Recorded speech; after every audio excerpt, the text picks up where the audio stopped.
Hello, and welcome to my channel. My name is Batty Bumpkin, but you can call me Batty. And today we're going to be talking about one of my many obsessions. Mushroom Man, Spore Wars. Released for the Nintendo DS and the Wii in 2008. Not many people know about this game, and y'all should. Which is why I am going to do it justice by telling you all about it today. Let's go. Mushroom Man Spore Wars features sentient mushrooms engaged in a civil war, brought to life by meteorite-induced consciousness. This game was developed by Redfly Studio, now known as Marching Cube, and released for Nintendo Wii and DS in 2008. Throughout the game, we control Pax, a young bolete mushroom who is the last remaining sporling of his species, hidden away by his tribe from a hostile tribe known as the Amanitas. The game revolves around Pax's ability to absorb meteorite chunks that grant him strength and spore power, and with that is set off on a quest by the village to find more meteorite chunks that he can't absorb, by speaking with someone known as the Engineer. Collecting these chunks will also give you more strength and spore power.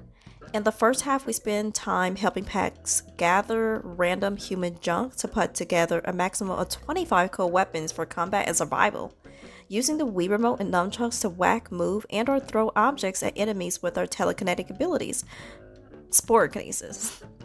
We fight our way through a large variety of infected and mutated creatures, including rabbits, moles, wasps, bees, roaches, possums, bears, oh my.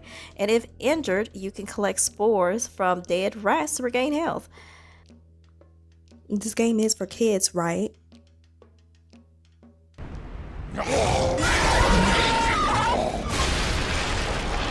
Anyway, in Chapter 4, The Mighty Mortals, we finally meet the engineer who fully explains to Pax the effects that the meteorites had on the kingdom, namely the war, but before Pax can learn why only he can absorb these meteorites, they're interrupted by an invasion of Amanitas and must evacuate the area.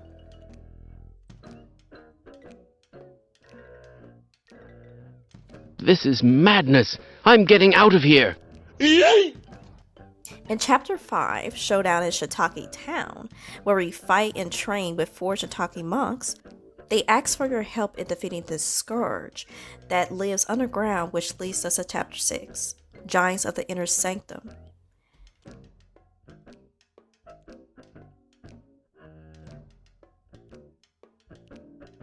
I experienced one of my first jump scares from a video game here.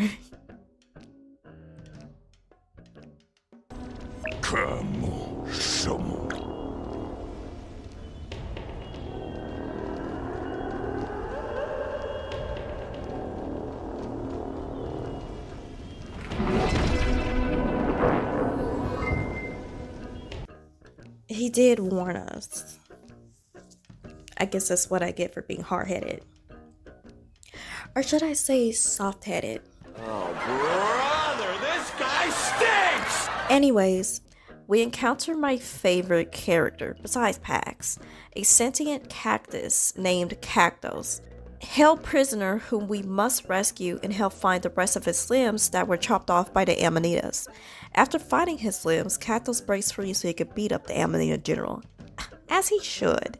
On our way to the general, we see him reporting to a mysterious mushroom before they vanish off of meteorite chunks.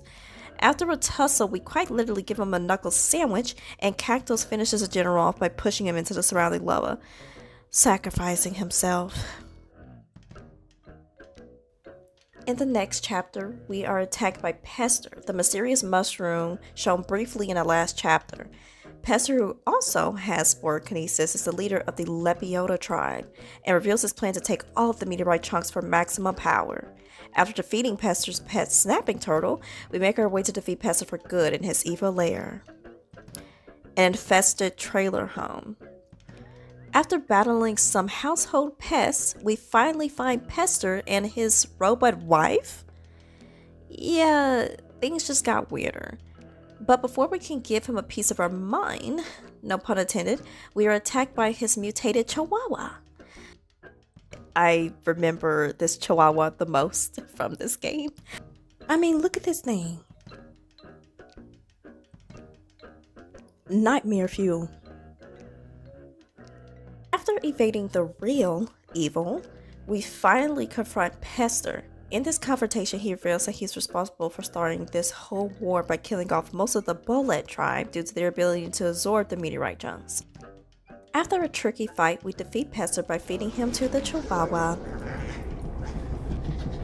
What the dog doing?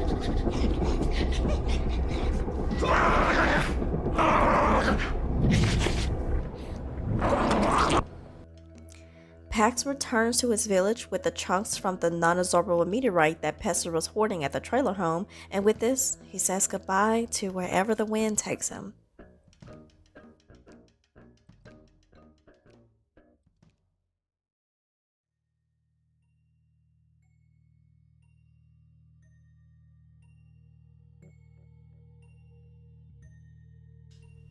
I find this game to be so charming.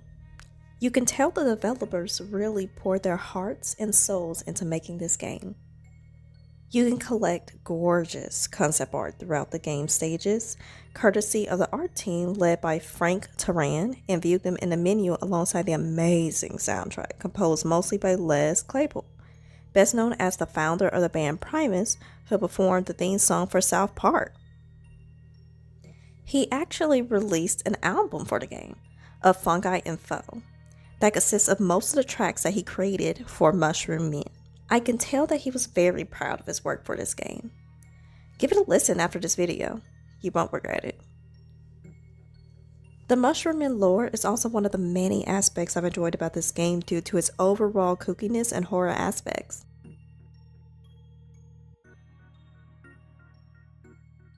Redfly Studios did their best to promote this game with what they had. I mean, we had sweepstakes, we had the custom-made Mushroom Man Volkswagen van. I mean, look at this beauty.